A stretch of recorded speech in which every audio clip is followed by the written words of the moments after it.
My name is Jack Dash. I'm the gardens manager here at Tohono Chul, and we are in our performance garden area. And behind me here, you'll see a tree called Sweet Acacia.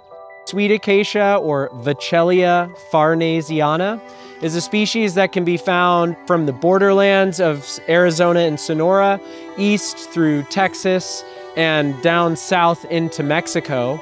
And not only is this a tree that's native to this part of the Americas, but because of the incredible fragrance of its blossoms, it has actually been cultivated in Europe since the 1500s and is a frequently used ingredient in perfumes.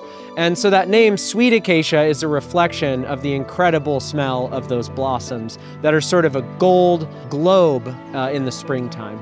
The dense canopy makes this an ideal plant for bringing birds and other wildlife into your backyards, and those fragrant blossoms are excellent at attracting butterflies, bees, and other insect pollinators in the Southwest.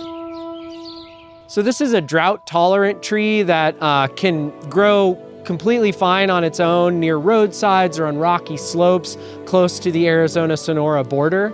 But in a yard, if you provide additional water in the warm months, you're going to see a faster growth rate and a more lush canopy that will create a denser shade for your yard. This plant has many fine horticultural qualities. One of those is that it is evergreen. So unlike many of our desert trees that will drop their leaves in the winter, this plant retains foliage throughout all of the seasons, providing good shade throughout the year.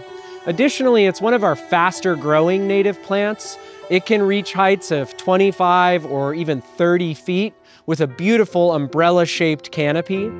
Like many other members of the bean family, Fabaceae, this plant hosts nitrogen-fixing bacteria in its root system that take our atmospheric nitrogen that we all breathe every day and converts it into a plant-available form. So this plant really in many ways is its own fertilizer factory, and other plants will do well when planted in the vicinity of it. Like so many of our native trees, this plant does have fairly vicious thorns, but what you'll notice on mature sweet acacias is that the older bark and the lower trunk has no thorns on it. This is a tree that you could walk up and hug. Now, because of its ultimate size and its wide canopy, it's ideal to plant this species a good ways from a house or a structure where you aren't going to have to do any unsightly pruning to prevent it from blocking solar panels or creating a hazard for roofs. If you're looking for a large tree that will create an excellent shade canopy in your yard, Sweet Acacia is one of the best species for our area. With increasing temperatures, we are seeing drought stress on these trees when planted in areas with lots of reflected heat, like parking lots. But in an average urban yard here in Tucson, it's going to do really well for you if you can provide supplemental water during the hottest months of the year. Hi, I'm Tom McNamara, host of Arizona Illustrated. Thanks so much for watching this story from our show. And for more local stories from Arizona Illustrated, just click right here.